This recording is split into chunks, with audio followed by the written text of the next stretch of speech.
Well, good morning all. Welcome to our Protection Opportunities live stream. So we're going to go live because we are live to an audience. We've got quite a few people online live, which is great news all round. For those of you watching the recording, well, this happened like a week ago, but whenever you're watching the recording, I'm Paul Archer, but you don't need to know that as well. Now, just to let you know, before we kick off quickly, I will take questions at the end, if I might. So store up your questions until the end, and I'll stop on for 5-10 minutes afterwards. We're going to run for about 40 minutes or so. If you get a cup of tea required, just go and get your cup of tea, come back whenever you need to. So let's get cracking with our session today, because I really want to go at a pace today. And if it's a bit too quick, you can always pause it, can't you, and rewind it and watch it again as you can on. So we've got 16 people live, so let's head over to my slides. So we're going to do a couple of slides so just to get you kind of warmed up and talking, and everyone's happy about the whole thing. So let's pop on in because I can. It'd be rude not to. So protection opportunities is what we're talking about today. Now, as you know, of course, the market's changing a lot. So we're looking at different ways in which mortgage advisors, mortgage brokers can make a bit of money next year. And let's not be partisan about that. You have to make a living. You have to do what you do. Otherwise, you ain't going to feed the kids. So let's talk about how we can do this. Everything's in my book, by the way, Mortgage Advising the New Rules. If you're looking for a Christmas present, get yourself that book. Everything I talk about today is in there, plus more as well. And obviously the recording's available to you as well. So let's talk about modern advisors now.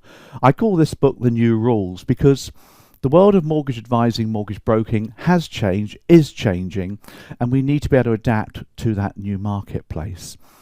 And I like to keep myself ahead of the curve, because when you've got like 35 years experience, you know what's happened, so you can actually see what's going to happen in the future as well.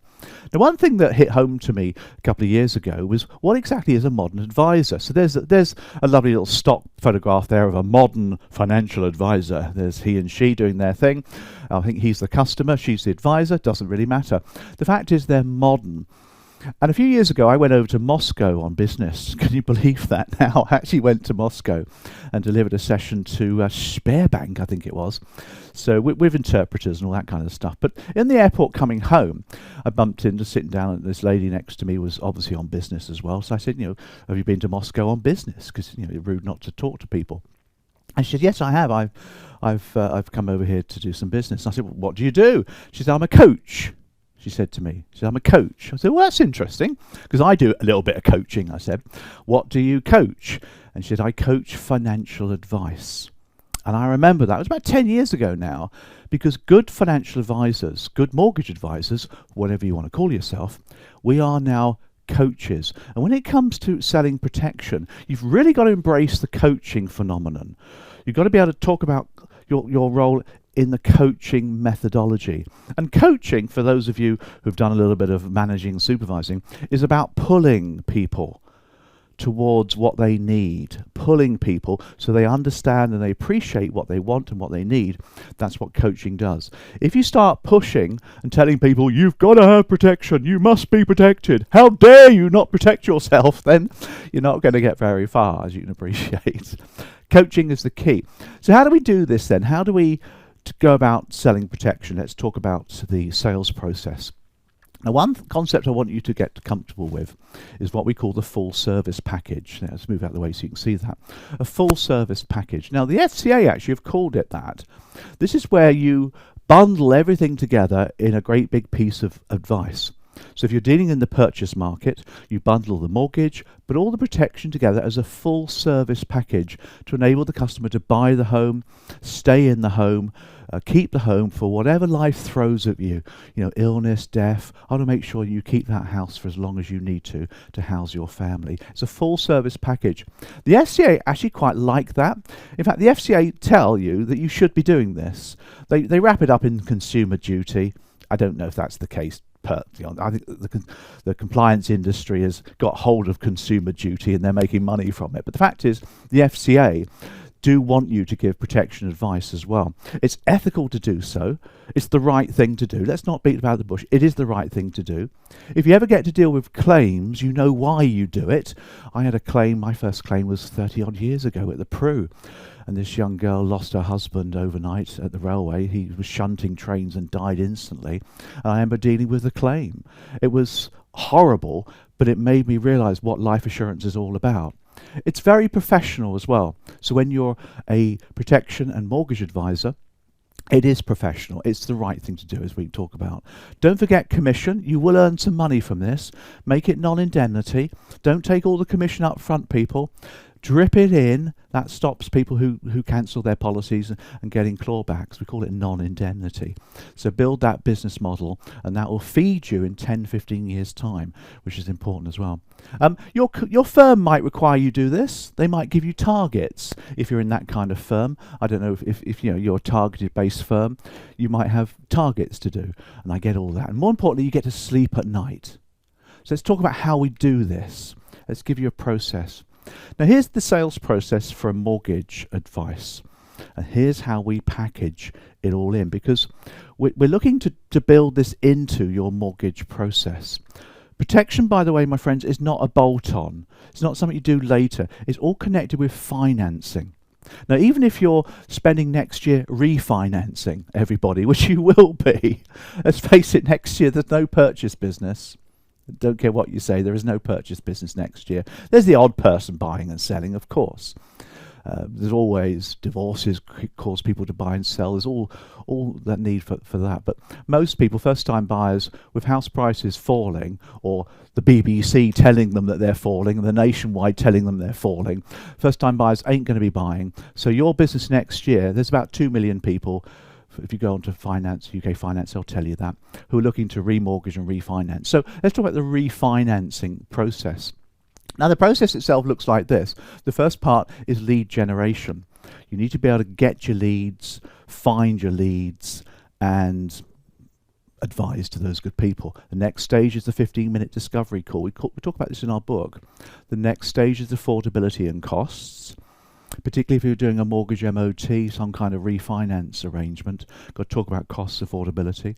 Then you've got the fact find, of course, don't forget that. Then you've got the sourcing, and this is sourcing for the finance and the protection all at the same time. Then you've got the advice and the close.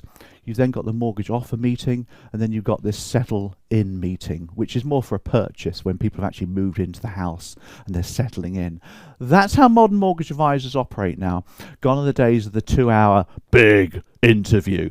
And don't call them interviews. It sounds like you're going to the police, doesn't it? A mortgage interview. It sounds awful, doesn't it? In fact, don't call it mortgage appointments. You only get appointments at dentists. People say, oh, I don't want to go to dentists. So think about how you arrange that. So that's the sales process. Now, how and where do we build protection in? Well, we build it in as a whole package, a full service. But there are actually 3 steps involved in selling protection. Let's talk about these and show you very quickly. By the way, I'm going at a nice pace this morning. We'll take questions at the end if anyone's got questions. We'll run for another sort of half an hour, 35 minutes. Give you lots of content. I'll keep things moving along as much as I can. First part is sow the seed. I'll give you the 3 and we'll talk about these quickly. Coach the gap. And then finally over here, present the package. These are how you sell protection, advise protection. So the first thing is we sow the seed. Now this is really important, sowing the seed. When you've sat the customer down, or you're on video, or whatever method you use, and you introduce yourself, talk about being a mortgage, a finance expert, but also a mortgage finance expert and protection expert as well. Finance and protection, they go together. They are a pair, and your job is to make sure that people get the right finance. You've got some crackingly great software and contacts to be able to look at the entire marketplace for the finance. And when we arrange that for you, get the right sort of deals, etc., we'll also make sure that you're fully protected, so that if anything happens to you and your family, you won't lose the house. Illness, accident, death, dare I say it. All those things will make it difficult for you to keep the finance going. So I make sure you're fully protected. That's how I work. That's how I want to operate with you right now. I've sowed the seed. Don't forget to do that. It's a really important thing to do. And you can also talk about referrals then as well, but we can catch that another day. By the way, next year you'll live or die by referrals. That's just the simple truth.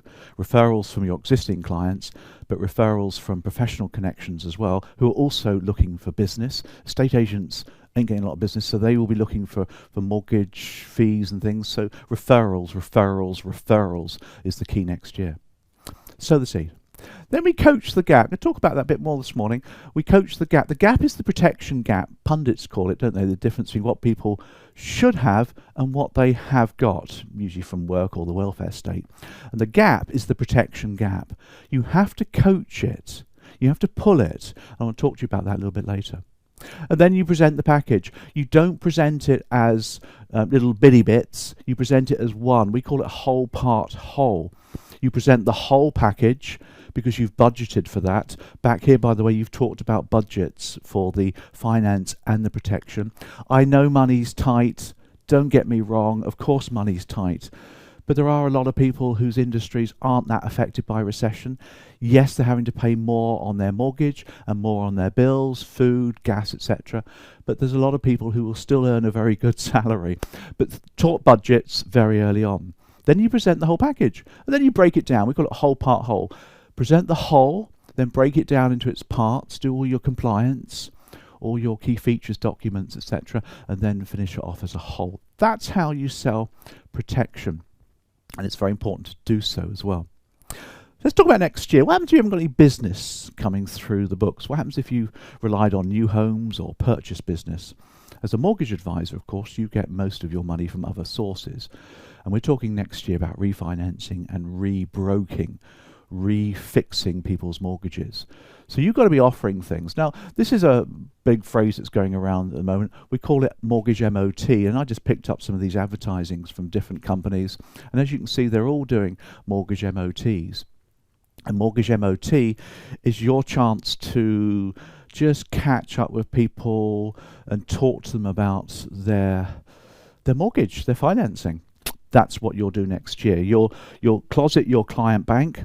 Hopefully you've got a client bank, you've got a CRM system with all your clients' details on them. Yes, you'll have your own compliance system from your network, and have all that. But you should have your own one as well, little tiny little CRM with client details on there. They're the people that will feed you over the next few years. And they're the people that will give you referrals as well. So a mortgage MOT is a lovely concept, isn't it? It's all about checking your finances, make sure you got the right deal. I can source the entire marketplace. So let's have a chat about your mortgage. Now, the question is, though, how do you do that? How do you contact your clients? How do you contact referrals? How do you contact leads? Maybe you're buying some leads now as well, because people are still looking to refinance. There's 2 million odd people looking to refinance next year. There's an awful lot of people. It will keep you busy if you do it well. But you've got to get good at prospecting. In other words, getting these people from a referral or a client or an orphan client to a first meeting where you're talking about your business. And that's a little bit of selling. So you've got to get good at that. So I'll give you 5 minutes on how to do that. So I'm going to switch over to a different whiteboard now. So let me just pop over here. This is my sort of second whiteboard over here. What I'd like to do now is just give you just a couple of minutes on how you make calls to people. How do you fix these meetings up? So you've got a client bank maybe, you've got some referrals you've asked for, you've got some leads you've bought, etc. You can contact them any way you wish to fix up the first conversation, the first meeting, whatever you want to call that, a 15-minute discovery call or whatever it needs to be. You need to contact people. Now, you can WhatsApp them, you can email them, you can send them a letter if you want to, and that's great. But, you've got to get things moving, and the best way to do it is to phone somebody. If you've got their mobile number, of course, you can phone them. Now, phoning people out of the blue is not easy, especially if they're not expecting your call. It's not a cold call. They're illegal. We can't do those things. You shouldn't anyway. These people are partially expecting your call. If they've done business with you in the past or they're a referral, they are expecting a call. So how do you do that? There's 4 parts to making this call. I just want to give you a bit of an overview. And I call this how to fix a meeting. How to fix a meeting. Because next year you've got to be doing this. And sitting down, making tea, getting on with it, because you'll put it off, making calls to people. The first thing, there's 4 parts. There's the open. There you go. Then we have the sound bite. Let's put that in there for you. The sound bite. Then we've got the appointment or the meeting. And then we've got the close. That's a good old sales word, isn't it? The close itself. There are the 4 parts to fixing up a meeting. And what you want to do is you want to open the call. And all you want to do here is say, hi, it's Paul Archer. Trust it's a good time to talk. And then continue straight on to the next message. So hi, is that Imran? Is that Imran Khan? Or is that Bob? Is that Bob Hoskins? Yeah, hi Bob, it's Paul Archer from ABC. And that's it. Just do that. That's the open. Don't sort of say, how are you? If you've never met them before, don't get into that because you've interrupted them. You need to get straight into your message. And that's the soundbite. Now, the soundbite, this is where you want to get them interested very quickly. So, hi, Bob. It's Paul Archer from ABC. As you know, we arranged your mortgage for you last year, in fact, a couple of years ago. Here at ABC, we've just developed a new service, 2. So that's the soundbite. We've just developed a new service at ABC here, 2. And that's when you've got to have some kind of really enticing message of what you're actually offering. And it could be, we've just developed a brand new service over here, Bob, to MOT your finances, just to make sure that your mortgage is right for the current situation. As you know, your mortgage is coming up for renewal next year. So we'd like to have a chat with you about how we can help you to get the very best mortgage arrangement for you. That's fine.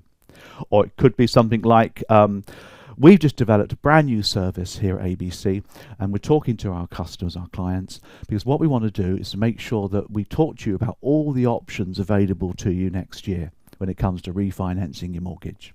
People like the word options, don't they? So we want to have a quick conversation just to talk you through all the options that you've got. And I love that phrase because it's not salesy, is it? That works. That works. Just to make sure that your arrangements, your financial arrangements, are all nice and snug. That's a good phrase too, isn't it? You can use all sorts of things.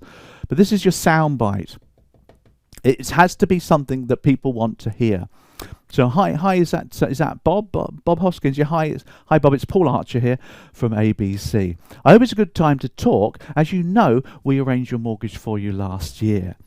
Now, very quickly, Bob, because I know you're busy, we've just been developing a brand new service here at ABC, and that service is all about talking to you about your mortgage next year, because it's coming up for renewal, and I want to talk to you about all the options available to you, just so you get the right deal. That's it. It's pretty quick, isn't it? No faffing about. No, how are you, Bob? I'm fine. What's this all about then? Get straight to the point. You've got to really move that through. And then you go for the meeting itself. And that's when you want to get a bit salesy. Right, Bob, what we're doing is I'm setting up 20-minute calls with people on Zoom. We're using video for this, or whatever video one you want to use. We're fixing up 20-minute calls. In fact, I'm fixing these up for Friday afternoon, but I've also got Thursday evening between 6 and 8 o'clock. Which of those would be better for you? Good. So Friday afternoon's good for you, is it 3 o'clock? Excellent. Well, we'll organise that for you then. I'll send you through the links, and I'll talk to you Friday afternoon at 3 o'clock. Okay, you've got to go for suggest the meeting and then close. You can't faff about at this point. So, right, Bob, we're fixing up meetings for Monday afternoon or Saturday morning. I'm fixing up meetings with my clients. Make yourself sound busy and successful. I've got a number of clients I'm talking to on Friday afternoon in the same thing. I've got some slots available on Thursday evening or Friday afternoon, which would suit you. If you want to go rock, you could say, well, I've got a 3:30 appointment available. Actually, I've got a 7 o'clock on Thursday evening as well. Which of those would be better for you? Narrow it down. Great. We'll organise that for you. Let's talk to you then. That's it, done. That's how you set up a meeting. You need to practice it. You need to get good at it. It's all about coachings now. Okay, let's move on from there, shall we? I said to you today would be quite fast and packed with new ideas and good things. So we've talked about fixing up the meeting. And then, of course, you go through all your finance stuff as well. But we did talk about getting you up to speed with that protection side, getting into the fact-finding side of things. So you talk about your finance, of course you will, mortgage finance. But remember, you want to build in the protection. So how do we do this then? Well, as you know, of course, we do fact-finding. And when you have a fact-find, we let them see the need and make it a want. So when we're fact-finding for protection, people need protection. We know that. We're trained in that. CMAP told us that.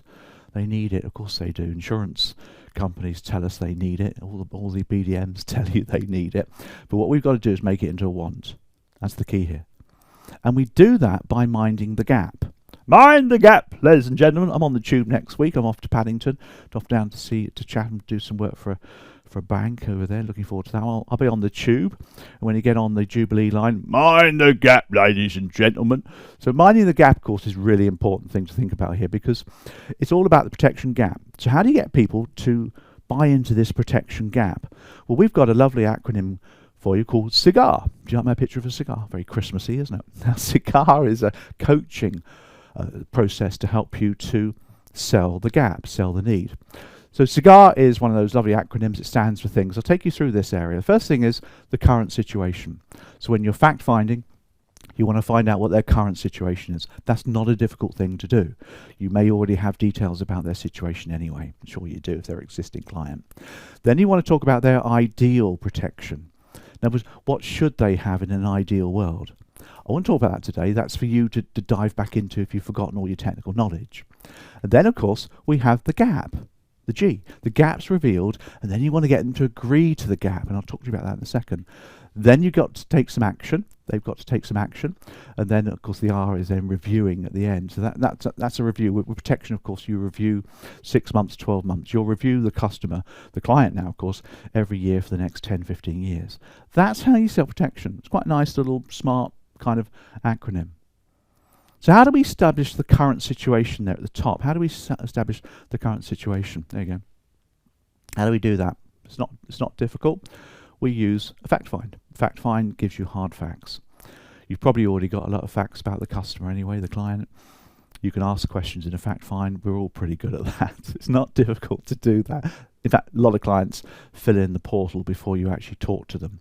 Now, what you need here, what's important, of course, are the soft facts. Fact find will not give you soft facts. It's the soft facts about them, their family, their kids, where they work, where they live, where their mum and dad live. You know, the soft facts, what would happen if the emotional side of things will not be contained in a fact find. You need a method to get that. Here's a suggestion for you. We call it the Lifeline tool.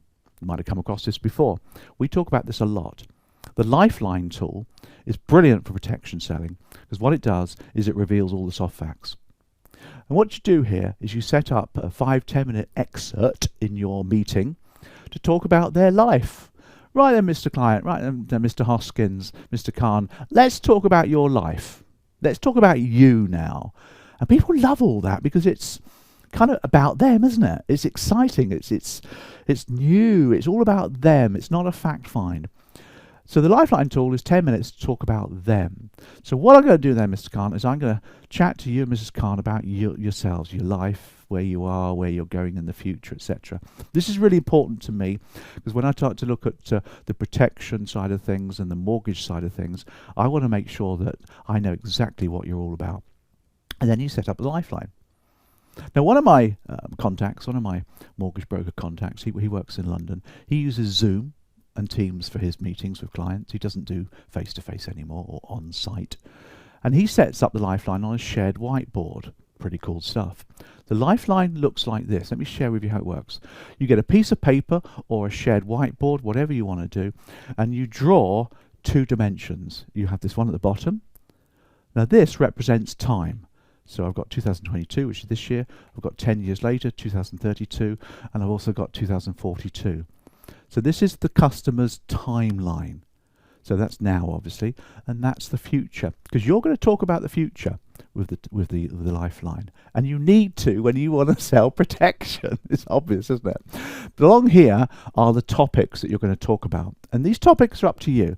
I've got here for you hobbies and work is the first one. Let's move over here so you can see that. Hobbies and work is the first one, and you're going to talk about somebody's work and hobbies. What do they do? What do they like to do? Obviously the work, you would have got that with the mortgage fact find. But what's the future of their work? Where are they looking to evolve in their occupation? Are they self-employed at the moment? Are they looking to go self-employed at some point in the future? Maybe become a consultant? Are they looking for promotion? Hobbies are really important as well. What do they like to do at weekends? Do they like to go fishing? Do they like to spend time with the kids? Do they enjoy going away for weekends? This is important, you see, when you're going to be coaching the gap for protection later. Because people need money for that kind of stuff, don't they? Hobbies and interests and things like that. So all you do is you just ask questions about what do they do for work now? What are their current hobbies? Where do they see their work moving in 10 years and maybe their pastimes and interests? Maybe in 20 years' time, where do they see it if they're young enough? It's just a conversation. You ask questions. So that's hobbies and interests then. I've also got lifestyle.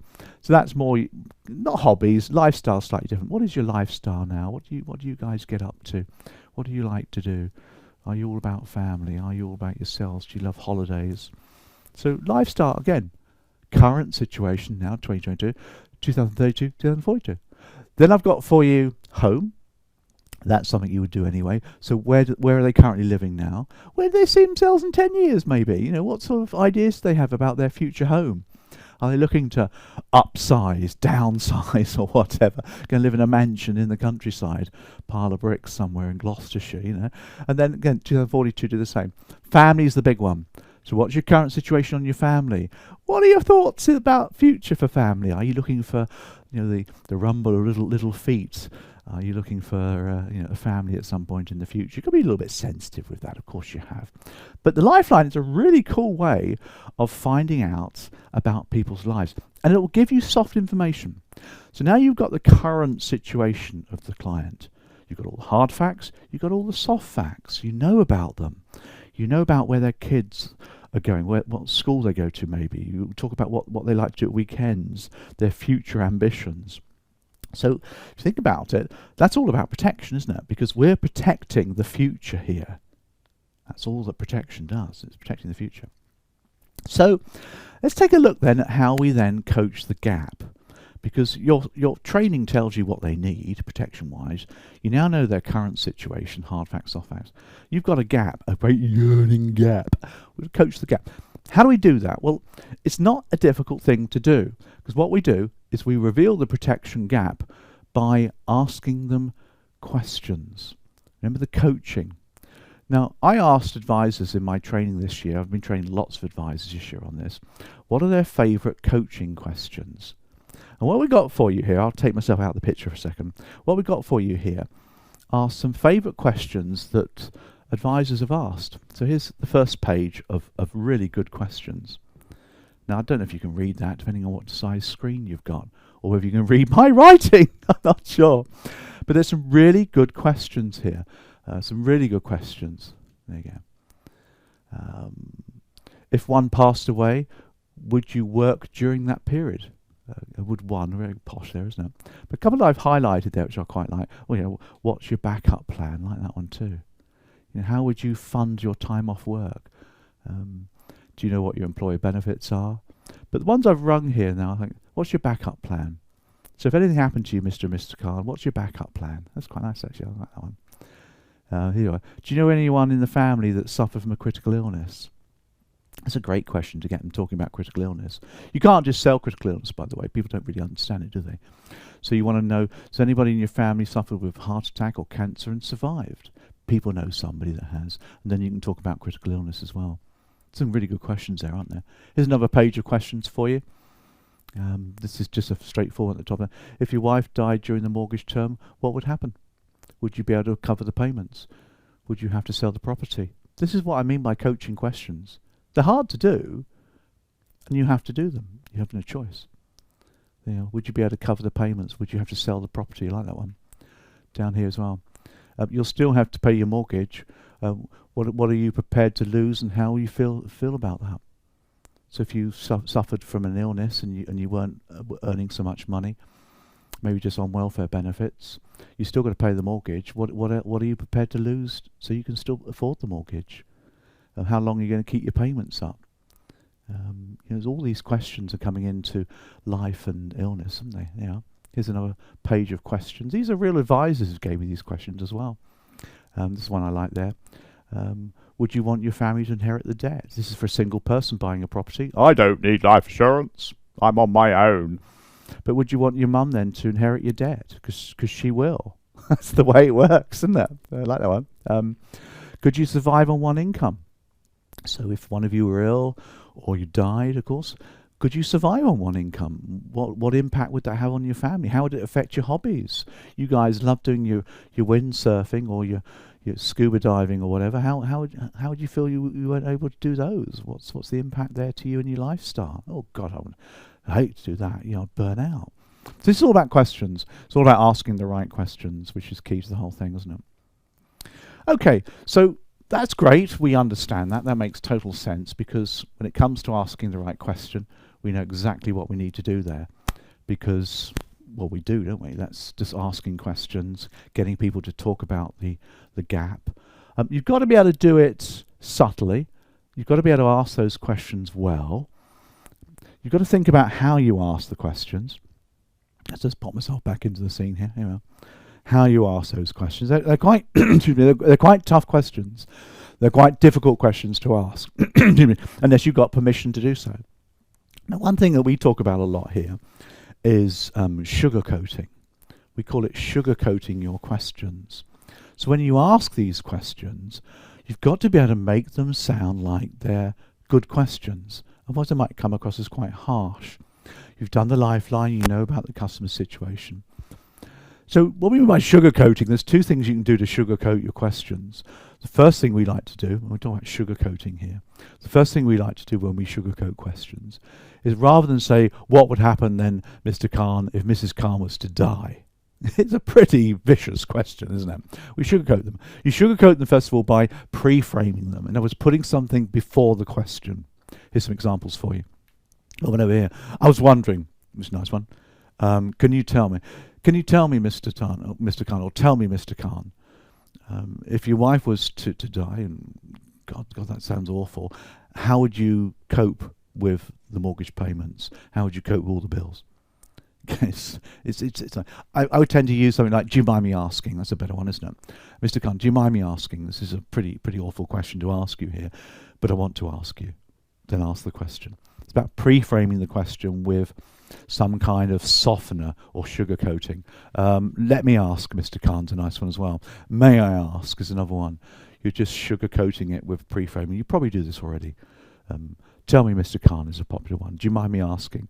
It's an awful question for me to ask. Let me ask you this question. Brace yourself, Mr. Khan. Here's the question. It's about sugarcoating, isn't it? Now, the second thing you can do to sugarcoat your question, and this one is a little bit more subtle. This one's a bit more psychological. And that is the tone of voice that you use. Excuse me, clear my voice. Your tone of voice. Because in NLP, there are 3 frames of voice. When you are talking to anybody, your voice should do one of 3 things, depending on what you want. So I'll tell you about that. I'll show you this visually as well. First of all, if you are making a statement, so over here, if you're making a statement, so you're just saying something like, the market has some really competitive insurance plans available. Or it could be, I've got some software here that's far better than Google, so you don't need to go Googling around. Now, I've got some software, we pay a license, it's a lot of money. Our software can search the entire marketplace for the very best insurance plans for you. When you're making a statement, your voice just sounds the same. There's no variation in your voice. None at all. When you're making a command, in other words, you're making a demand of somebody, your voice should go down. So, Mr. Khan, we'll get that proposal completed and you'll have that back to me by tomorrow morning. It's a command. Your voice goes down. When you're asking a question, here we are, your voice should go up. Not in an Australian fashion, but it should go up. So when you ask a question such as, Mr. Khan, do you mind me asking, if anything happens to Mrs. Khan, how would you cope with the bills? Notice my voice went up a little bit. It sugarcoats it. That's all it's doing. It's softening the question, which is key to the whole thing. Okay, that's questioning. Excuse me, I'm losing my voice this morning. Now, we've talked about that, and we've got people thinking about the gap, cigar, current situation, ideal situation, coaching the gap. We've got to get people to take some action. Let's talk about taking action now in the last sort of 5-10 minutes. Because when you ask for the business, when you arrange things, when you say to Mr. Khan, look, what I'm going to do is I'm going to go away and get some numbers together, crunch some numbers. We're going to look at all the options. I've got some great software. We're going to look at all the insurance companies to get everything within your budget. You will get pushback. You will get objections. So I want to talk about objections. The biggest one you'll get is this one here. When you get them to take action, you'll get this one come out, which is go compare the meerkat.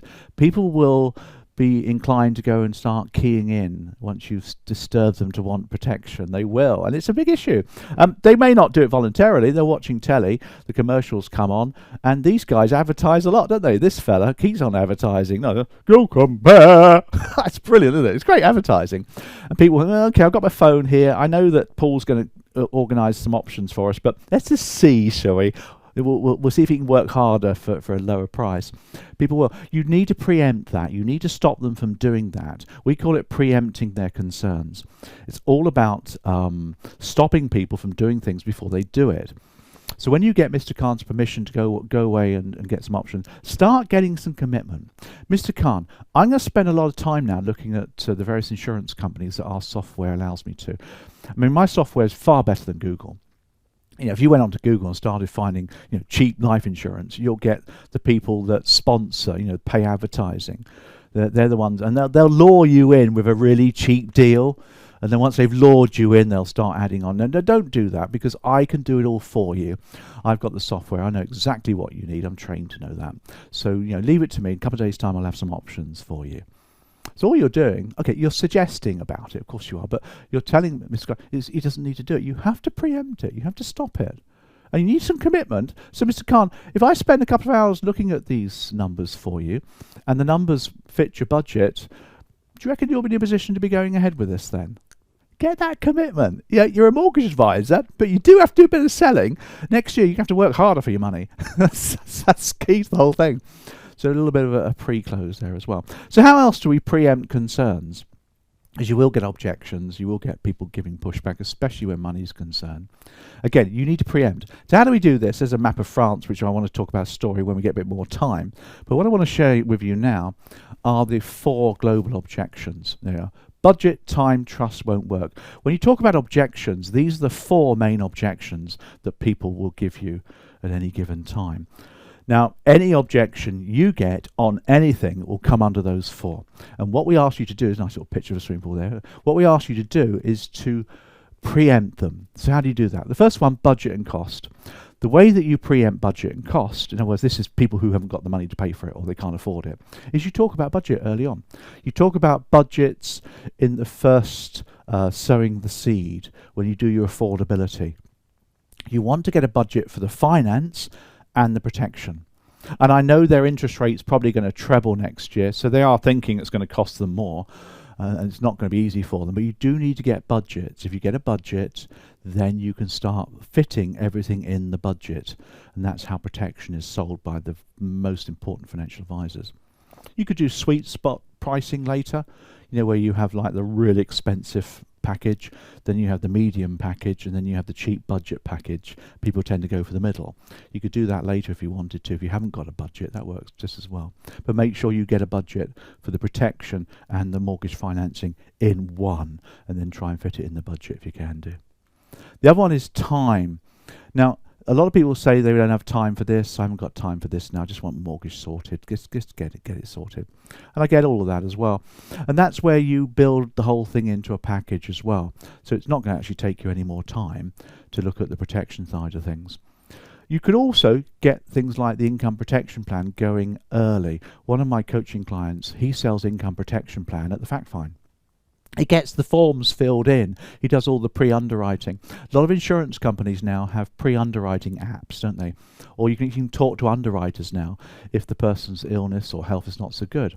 Pre-underwriting, pre-apps.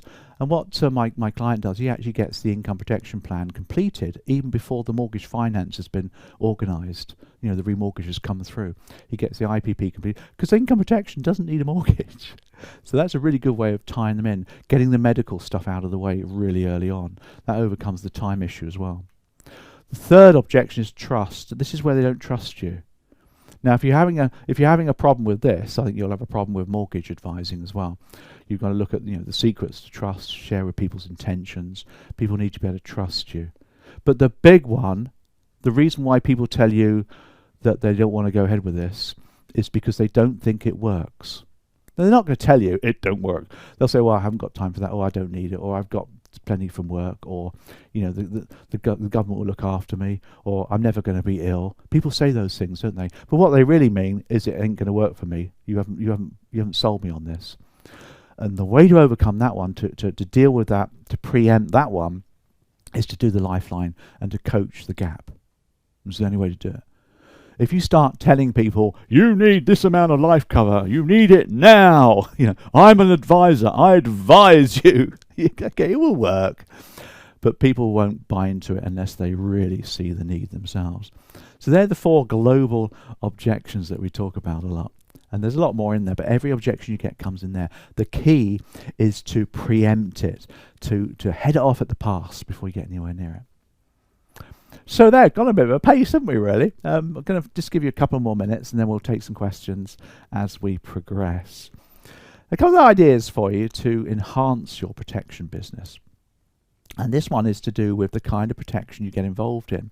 So I did some digging around with various insurance companies this week. And this one's from Vitality, as you can see. I've got no loyalty to any insurance company. I'm independent, me. So I recommend all sorts of different things. But Vitality is a pretty cool bunch of people. They advertise well on the telly, ex-Pru people.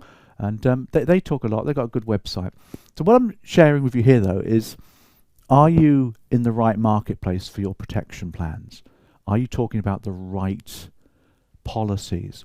Because your CMAP, you see, would only have really talked to you about personal protection, income protection, critical illness, life assurance, mortgage protection insurance, that sort of thing. Most of your clients may well be self-employed or owner-directors, and that opens up a whole new world of business for you. So this one is about life cover. So let's just give you business protection, your business protection options. Have a think about business protection, guys, because you can save people a lot of money by arranging their insurance, their protection, through their business. Sounds like a good deal, doesn't it? So just zoom in on this one. Relevant life cover, you've probably heard of it. You might remember it from your CMAP. This is just pure life assurance that's taken out through a business and getting tax relief effectively on it because they save corporation tax if it's a limited company. Brilliant thing to do, relevant life cover. If anybody has their own business, even if she's an interior designer, for example, with her own limited company, that can be done through that. So yeah, it saves them some money, and why not? Everyone needs to save some money somewhere along the line. Key person. That might scare the hell out of you, the whole point about key person cover. But if you're obviously rusty in that area, you need to get yourself up to speed in that technical side of things. Key person's really important. People do it. Insurance brokers tend to do this, but you're a protection advisor, remember, so why not? Shareholder protection, that's really important as well. Loan protection. People have still got bounce back loans and stuff, haven't they, which are going to take like 10, 15 years to pay back. Get some loan protection. So talk about protection beyond just the mortgage finance. If you're a protection expert, you should be doing all those things as well. Really important things to think about. Another website for you. This one's self-employed income protection. Again, this one's Vitality as well. Again, this is for sole traders, you see, people that don't have a limited company. Think about that. It's going to save them some money. It's a really good thing to think about. This one is, why income protection is important when you're self-employed. So the Vitality, again, do that one. Different company for you. I'm not just working on behalf of Vitality for you as well. Here's Hiscox, business as usual. Home office insurance. I don't know if you've thought about that, home office insurance. Somebody works from home, they've got an office kitted out with some gear. Their home insurance wouldn't cover it. They've got like 15 grand's worth of gear, like a studio and stuff like that. We have special business insurance for this studio, although it's in our home. My home insurance doesn't cover it. So again, think about that. Don't forget home insurance, of course. You should be doing that as well. But this is business. These are things you might not have thought about. Home office insurance, business as usual. Here's my favourite for you to think about, landlord insurance. Landlord insurance is key as well. So think about that if you're dealing with buy-to-lets, of course. Landlord insurance is something you should be arranging. So don't just think about life, critical illness, think about all protection. That's really my message there for you as well. All right. Okay. If you are looking to upgrade yourself, of course, if you're looking to get yourself technically more competent in those areas, we've got plans for you as well. There's a shot of our learning management system. Protection. If you think about the protection exam, all this talk about key person and relevant life might scare you a little bit. CMAP never covered that, and it never did. Of course, they've only revamped it last year. Now the RO5 or the Protection Cert Pro is something you probably need to think about getting early on. It's not mandatory, but it will certainly update you. We've got a podcast there. We've also got our online one here as well, the Protection Exam Boot Camp. And we've got a Christmas special on as well. You probably saw the advertising for that one, Protection Boot Camp, where we bundle in a load of sales stuff as well. So a lot of these things we've done this morning, we'll bundle that in for you as well.